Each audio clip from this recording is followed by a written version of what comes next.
Nous avons pris l'habitude du Portugal. 15 heures, c'est bien l'heure de la pause déjeuner. Au pied du phare de Cabo da Roca, la pointe la plus occidentale du Portugal, et même du continent européen. Ces falaises s'élèvent à environ 140 mètres au-dessus de l'océan Atlantique. Le poète Luís de Camões, qui a vécu dans les années 1525 à 1580, décrivait le cap dans les Louisiades comme l'endroit où la terre s'arrête et où la mer commence.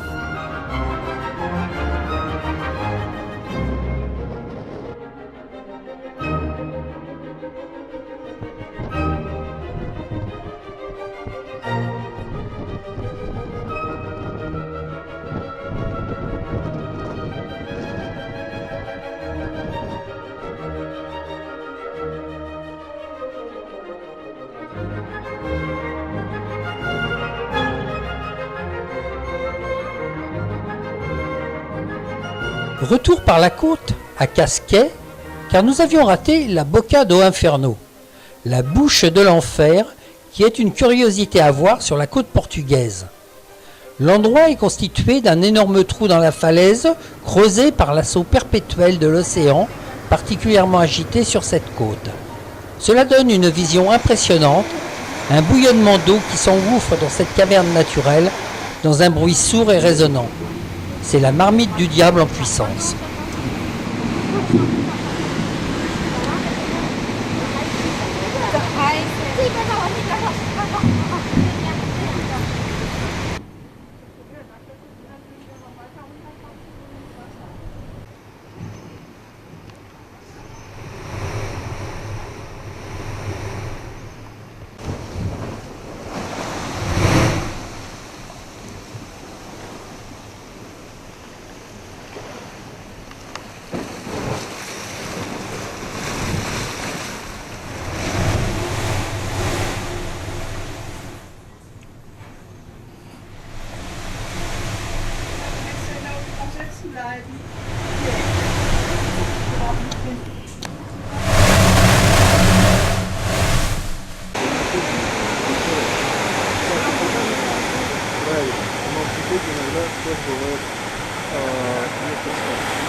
Sintra, où nous sommes installés sur un parking difficile d'accès, avec une petite route étroite au pied du Palácio Nacional. Dans cette ville, à la végétation luxuriante, un magnifique parc nommé Parc de la Libération. Cette ville et ses environs proches, que de merveilles à voir. Hélas, notre emploi du temps, mais surtout notre porte-monnaie, ne nous permettent que d'en voir une sélection.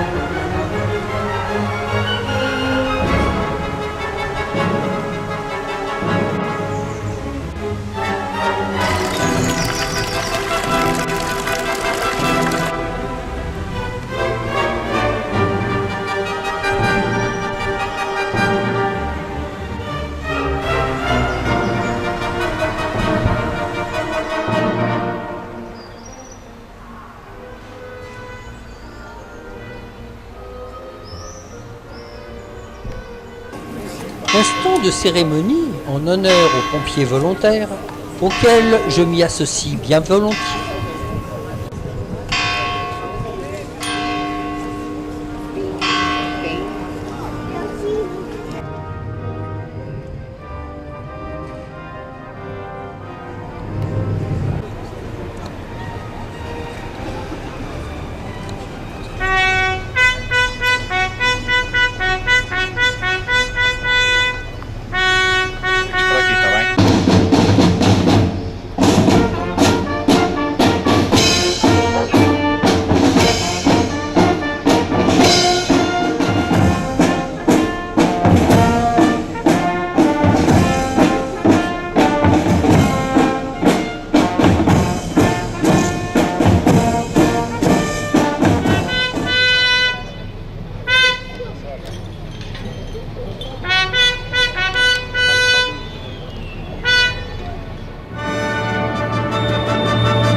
Dressé sur l'une des cimes de la Serra de Sintra, au cœur d'un parc de 200 hectares de la ville, le palais de Pena se caractérise par son éclectisme architectural et ses couleurs vives, jaune et orange.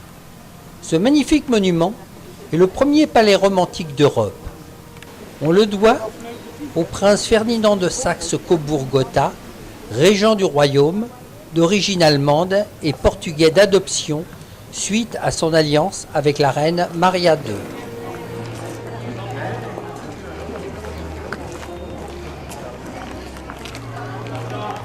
En 1839, après avoir racheté les ruines d'un monastère hiéronymite du XVe siècle, ce même souverain confie l'édification de son palais d'été au baron Ludwig von Eschewege.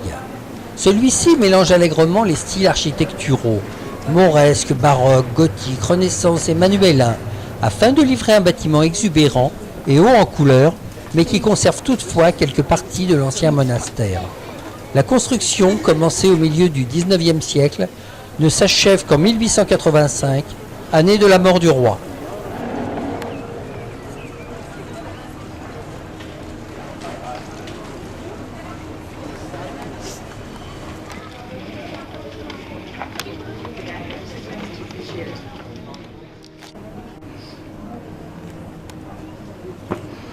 On pénètre dans le palais par une porte mauresque menant à une cour intérieure.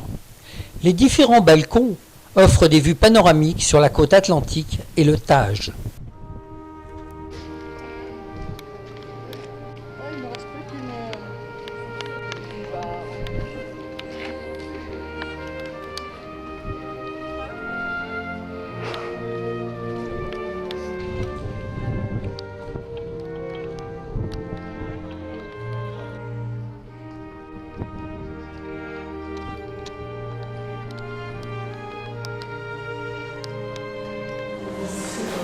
Le cloître et la chapelle affichent pour leur part le style manuélin.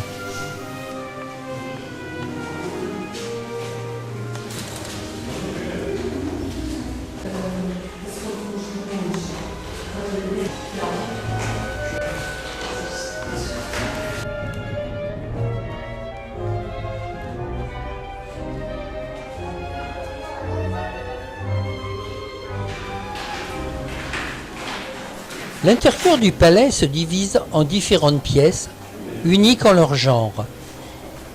La salle arabe, comme son nom l'indique, présente ainsi des fresques et autres ornements inspirés de l'Orient. La salle de bal mélange quant à elle des éléments de décoration orientaux à des vitraux prussiens.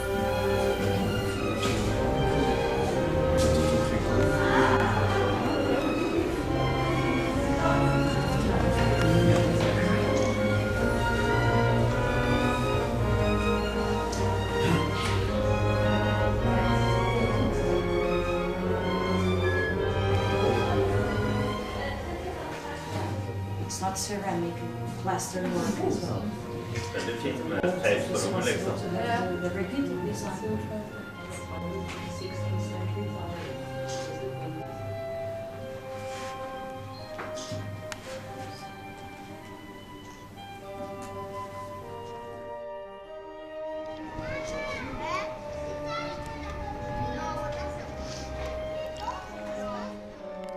Victor Vatages.